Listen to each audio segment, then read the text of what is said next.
बार लग रहा था कि शायद मुझे भी रूबरू में आकर के आप सबके साथ बात करने का मौका मिलेगा, लेकिन फिर से एक बार जो समस्या आई है उसके कारण हमें वर्चुअली मिलना पड़ रहा है। आपके पास सही है कि G20 समूह में आपकी G20 समूह की जो समिटें होने वाली है, मैं इसको बड़ा इम्पोर्टेंट देखता हूं, क्योंकि पोस्ट कोरोना दुनिया कैसी होगी, अर्थव्यवस्था कैसी होगी, सप्लाई चेन कैसी होगी, इन सारे विषयों पर बड़ी गंभीरता से अब G20 समूह ने भी सोचना होगा। और उसमें आपने जो सहयोग की बात कही है, इसके लिए मैं आपका धन्यवाद करता हूं और हम सब मिलकर के दुनिया की भलाई के लिए जरूर काम करेंगे।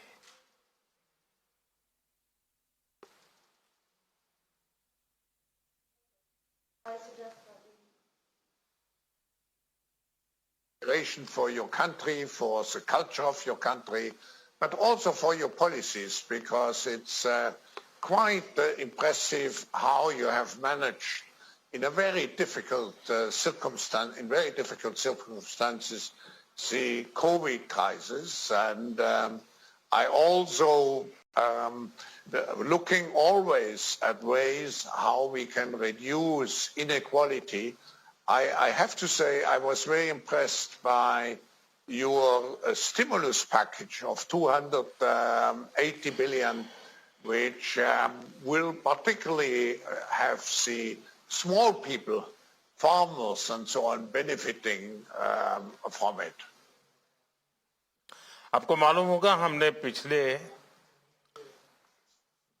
सबसे कोरोना कालखंड का समय शुरू हुआ, हमने 80 करोड़ परिवारों को, 80 करोड़ लोगों को हम मुफ्त में भोजन पहुंचा रहे हैं, ताकि और शायद दुनिया में सबसे बड़ा ऐसा कार्यक्रम होगा।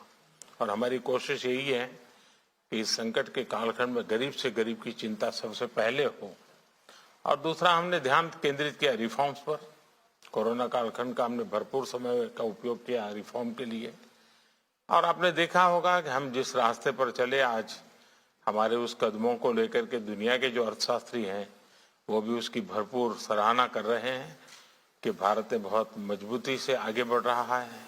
और मुझे विश्वास है कि दुनिया की जो अपेक्षाएं हैं उसको भारत जरूर पूरा करेगा।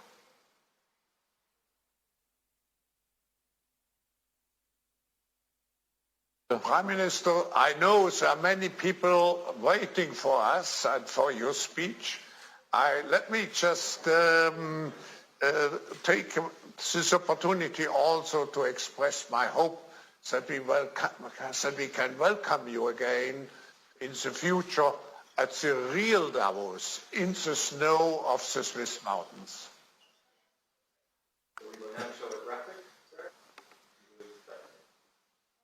आपके निमंत्रण के लिए बहुत बहुत धन्यवाद। जरूर अवसर मिलेगा। सबको नमस्कार। वर्ल्ड इकोनॉमिक फोरम में जुटे दुनिया भर के दिग्गजों का मैं 130 करोड़ भारतीयों की तरफ से अभिनंदन करता हूं। आज जब मैं आपसे बात कर रहा हूं तो भारत कोरोना की एक और वेव से सावधानी और सतर्कता के साथ मुकाबला कर रहा है। साथ ही भारत आर्थिक क्षेत्र में भी कई आशावान रिजल्ट्स के साथ आगे बढ़ रहा है।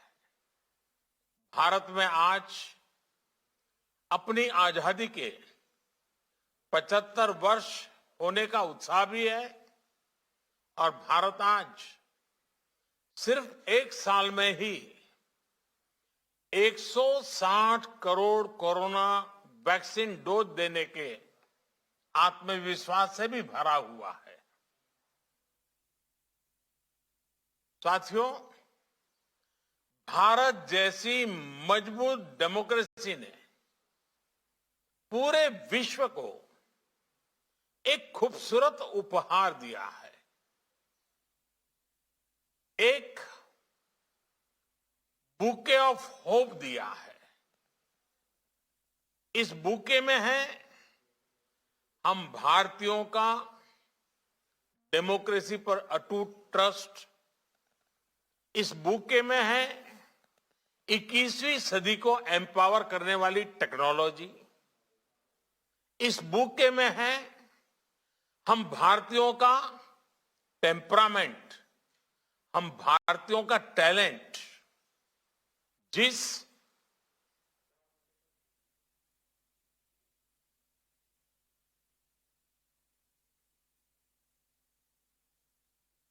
सब ठीक से सुना रहा है।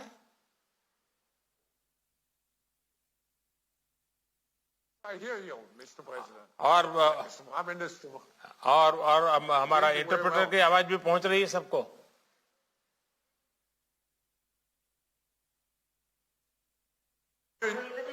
We hear you very well, and I would suggest that we start the official session now. And we will have just one short introduction with a music sign, and then we will open up and thousands of people will listen to you, Prime Minister.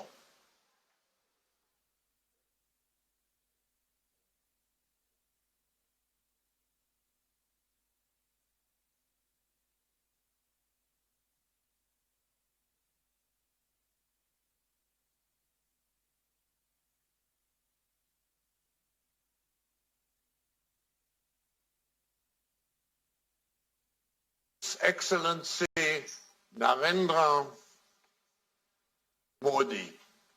Prime Minister, let me start by congratulating you and the people of India for celebrating 75 years of independence. I also want to express my admiration for your strong leadership on handling the pandemic.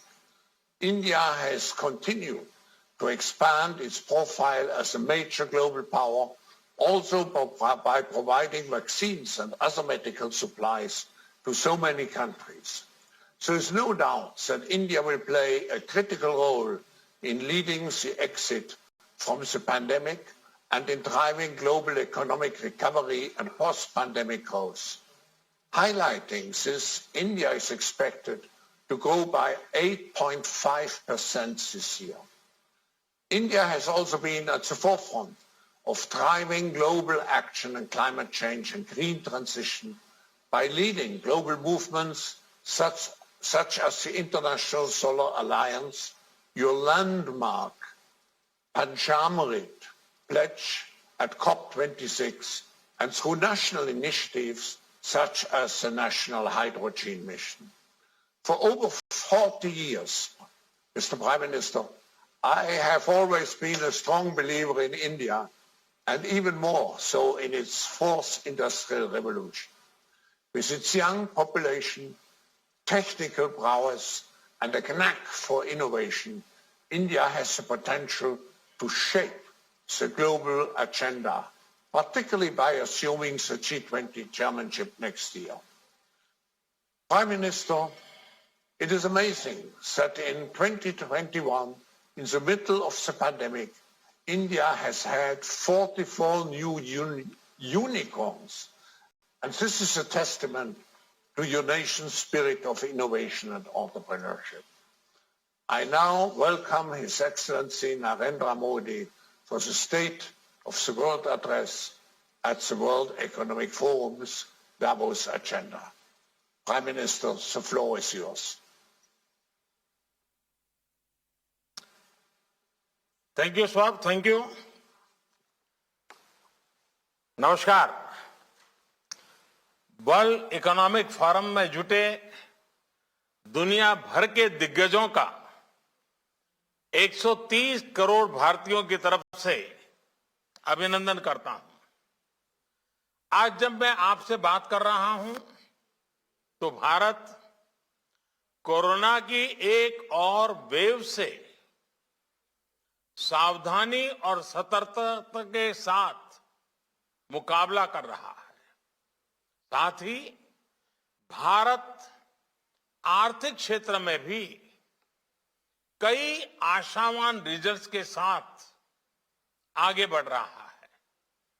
Bharat में आज अपनी आजादी के 75 वर्ष होने का उत्साह भी है और भारत आज सिर्फ एक साल में ही 160 करोड़ कोरोना वैक्सीन डोज देने के आत्मविश्वास से भी भरा हुआ है।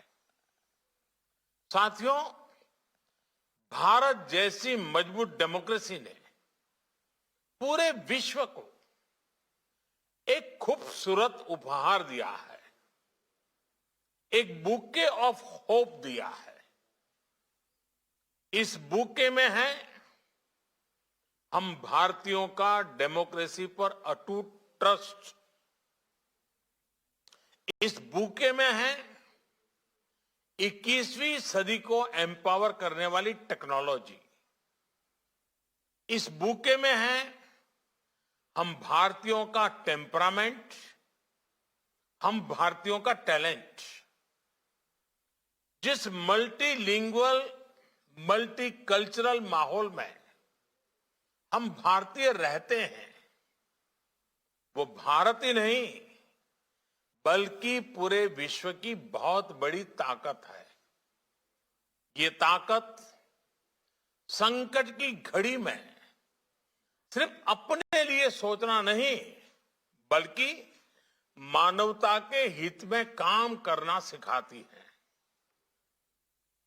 कोरोना के समय में हमने देखा है कि कैसे Bharat one earth one health इस विजन पर चलते हुए अनेकों देशों को जरूरी दवाइयां देकर, वैक्सीन देकर करोड़ों जीवन बचा रहा है। आज भारत दुनिया का तीसरा सबसे बड़ा फार्मा प्रोड्यूसर है, फार्मेसी टू द वर्ल्ड है। आज भारत दुनिया के उन देशों में है जहां के हेल्थ प्रोफेशनल्स, जहां के डॉक्टर्स अपनी संवेदनशीलता और एक्सपर्टीज से सबका भरोसा जीत रहे हैं। साथियों, संवेदनशीलता संकट के समय में परखी जाती है, लेकिन भारत का सामर्थ्य इस समय पूरी दुनिया के लिए उदाहरण है। इसी संकट के दौरान भारत के आईटी सेक्टर ने 24 घंटे काम करके दुनिया के तमाम देशों को बहुत बड़ी मुश्किल से बचाया है। आज भारत दुनिया में रिकॉर्ड सॉफ्टवेयर इंजीनियर भेज रहा है। 50 लाख से ज्यादा सॉफ्टवेयर डेवलपर्स भारत में काम कर रहे हैं। आज भारत में दुनिया में तीसरे नंबर के सबसे ज्यादा यूनिकॉर्न है। 10,000 से ज्यादा स्टार्टअप्स पिछले 6 महीने में रजिस्टर हुए। आज भारत के पास विश्व का बड़ा, सुरक्षित और सफल डिजिटल पेमेंट्स प्लेटफॉर्म है।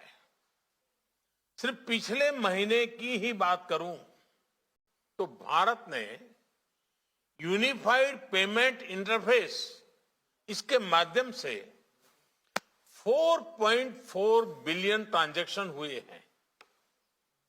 फ्रेंड्स, बीते सालों में जो डिजिटल इंफ्रास्ट्रक्चर भारत ने डेवलप और एडॉप्ट किया है, वो आज भारत की बहुत बड़ी ताकत बना है। कोरोना इन्फेक्शन की ट्रैकिंग के लिए आरोग्य सेतु ऐप और वैक्सीनेशन के लिए कोविन पोर्टल जैसे टेक्नोलॉजिकल सॉल्यूशंस भारत के लिए गर्व का विषय है। भारत के कोविन पोर्टल में स्लॉट बुकिंग से लेकर सर्टिफिकेट जनरेशन की जो ऑनलाइन व्यवस्था है, उसने बड़े बड़े देशों के लोगों का भी ध्यान खींचा है। साथियों, एक समय था जब भारत की पहचान लाइसेंस राज से होती थी। ज्यादातर चीजों पर सरकार का नियंत्रण था। भारत में बिजनेस के लिए जो भी चुनौतियां रही है वो मैं समझता हूं। हम लगातार प्रयास कर रहे हैं कि हर चुनौती को दूर करें। आज Bharat ease of doing business को बढ़ावा दे रहा है, सरकार के दखल को कम कर रहा है। भारत ने अपने कॉरपोरेट टैक्स रेट्स को सिंप्लीफाई करके, कम करके उसे दुनिया में मोस्ट कॉम्पिटिटिव बनाया है। बीते साल ही हमने 25,000 से ज्यादा कंप्लायंसेस कम किए हैं। भारत ने रिट्रोस्पेक्टिव टैक्सेस जैसे कदमों में सुधार करके बिजनेस कम्युनिटी का विश्वास लौटाया है। भारत ने ड्रोन्स, स्पेस, जियोस्पेशियल मैपिंग जैसे कई सेक्टर्स को भी डीरेगुलेट कर दिया है। भारत ने आईटी सेक्टर और बीपीओ से जुड़े आउटडेटेड टेलीकॉम रेगुलेशंस में बड़े रिफॉर्म्स किए हैं। साथियों, भारत ग्लोबल सप्लाई चेन्स में विश्व का एक भरोसेमंद पार्टनर बनने के लिए प्रतिबद्ध है। हम अनेक देशों के साथ फ्री ट्रेड एग्रीमेंट के रास्ते बना रहे हैं। भारतीयों में इनोवेशन की, नई टेक्नोलॉजी को एडॉप्ट करने की जो क्षमता है, एंटरप्रेन्योरशिप की जो स्पिरिट है, वो हमारे हर ग्लोबल पार्टनर को नई ऊर्जा दे सकती है। इसलिए भारत में इन्वेस्टमेंट का ये सबसे बेस्ट टाइम है। भारतीय युवाओं में आज एंटरप्रेन्योरशिप एक नई ऊंचाई पर है। 2014 में जहां भारत में कुछ 100 रजिस्टर्ड स्टार्टअप थे, वहीं आज इनकी संख्या 60,000 के पार हो चुकी है। इसमें भी 80 से ज्यादा यूनिकॉर्न्स हैं, जिसमें से 40 से ज्यादा तो 2021 में ही बने हैं। जिस तरह एक्सपेक्ट इंडियन ग्लोबल स्टेज पर अपनी स्किल्स दिखा रहे हैं, उसी तरह भारतीय युवा आप सभी साथियों के बिजनेस को भारत में नई बुलंदी देने के लिए पूरी तरह से तैयार है, तत्पर है। फ्रेंड्स, डीप इकोनॉमिक रिफॉर्म्स को लेकर भारत का कमिटमेंट एक और बड़ा कारण है जो आज भारत को इन्वेस्टमेंट के लिए सबसे अट्रैक्टिव डेस्टिनेशन बना रहा है। कोरोना काल में जब दुनिया क्वांटिटेटिव ईजिंग प्रोग्राम जैसे इंटरवेंशन पर फोकस कर रही थी, तब भारत ने रिफॉर्म का रास्ता सशक्त किया। डिजिटल और फिजिकल इंफ्रास्ट्रक्चर को आधुनिक बनाने के सबसे बड़े प्रोजेक्ट को कोरोना काल में ही अभूतपूर्व गति दी गई। देश के 6 लाख से ज्यादा गांवों को ऑप्टिकल फाइबर से कनेक्ट किया जा रहा है। विशेष रूप से कनेक्टिविटी से जुड़े इंफ्रास्ट्रक्चर पर $1.3 ट्रिलियन का इन्वेस्टमेंट किया जा रहा है। एसेट मोनेटाइजेशन जैसे इनोवेटिव फाइनेंसिंग टूल्स में $80 बिलियन जनरेट करने का लक्ष्य रखा गया है। डेवलपमेंट के लिए हर स्टेक होल्डर को एक ही प्लेटफॉर्म पर लाने के लिए भारत ने गति शक्ति नेशनल मास्टर प्लान भी शुरू किया है। हम नेशनल मास्टर प्लान के तहत इंटीग्रेटेड तरीके से इंफ्रास्ट्रक्चर की प्लानिंग, डेवलपमेंट और इंप्लीमेंटेशन पर काम होगा। इससे गुड्स, पीपल और सर्विसेज की सीमलेस कनेक्टिविटी और मूवमेंट में एक नई गति आएगी। फ्रेंड्स, आत्मनिर्भरता के रास्ते पर चलते हुए भारत का फोकस सिर्फ प्रोसेस को आसान करने पर ही नहीं है, बल्कि इन्वेस्टमेंट और प्रोडक्शन को इंसेंटिवाइज करने पर भी है। इसी अप्रोच के साथ आज 14 सेक्टर्स में $26 बिलियन की प्रोडक्शन लिंक इंसेंटिव स्कीम्स लागू की गई है। Fab, chip and display industry के निर्माण के लिए $10 बिलियन का इंसेंटिव प्लान इस बात का प्रमाण है कि ग्लोबल सप्लाई चेन को स्मूथ बनाने के लिए हम कितने प्रतिबद्ध हैं। हम make in India, make for the world इस भावना से आगे बढ़ रहे हैं। टेलीकॉम, इंश्योरेंस, डिफेंस, एरोस्पेस के साथ साथ अब सेमी कंडक्टर्स के क्षेत्र में भी भारत में असीम संभावनाएं हैं। फ्रेंड्स, आज भारत वर्तमान के साथ ही अगले 25 वर्षों के लक्ष्य को लेकर नीतियां बना रहा है, निर्णय ले रहा है। इस कालखंड में भारत ने हाई ग्रोथ के वेलफेयर और वेलनेस की सैचुरेशन के लक्ष्य रखा है। ग्रोथ का यह कालखंड ग्रीन भी होगा, क्लीन भी होगा, सस्टेनेबल भी होगा, रिलायबल भी होगा। ग्लोबल गुड के लिए बड़े कमिटमेंट्स करने और उन पर खरा उतरने की परंपरा को जारी रखते हुए हमने 2070 तक नेट जीरो का टारगेट भी रखा है।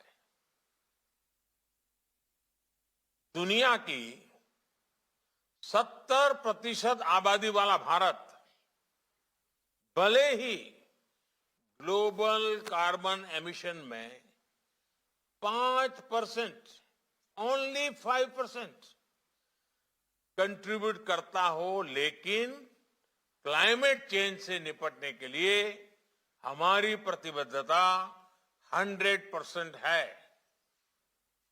इंटरनेशनल सोलर अलायंस और coalition for disaster resilient infrastructure for climate application adaption जैसे इनिशिएटिव इसका प्रमाण है। बीते वर्षों के प्रयासों का नतीजा है कि आज हमारे एनर्जी मिक्स का 40% हिस्सा नॉन फोसिल सोर्सेज से आ रहा है। भारत ने पेरिस में जो ऐलान किया था वो हम टारगेट से 9 साल पहले ही प्राप्त कर चुके हैं। फ्रेंड्स, इन प्रयासों के बीच हमें यह भी मानना होगा कि हमारी लाइफस्टाइल भी क्लाइमेट के लिए बड़ी चुनौती है। थ्रो अवे कल्चर और कंज्यूमरिज्म ने क्लाइमेट चैलेंज को और गंभीर बना दिया है। आज की जो टेक, मेक, यूज, डिस्पोज ये जो इकोनॉमी है उसको तेजी से सर्कुलर इकोनॉमी की तरफ बढ़ाना बहुत जरूरी है। कोप 26 में मिशन लाइफ के जिस आइडिया की चर्चा मैंने की थी उसके मूल में भी यही भावना है। लाइफ यानी लाइफस्टाइल फॉर एनवायरमेंट।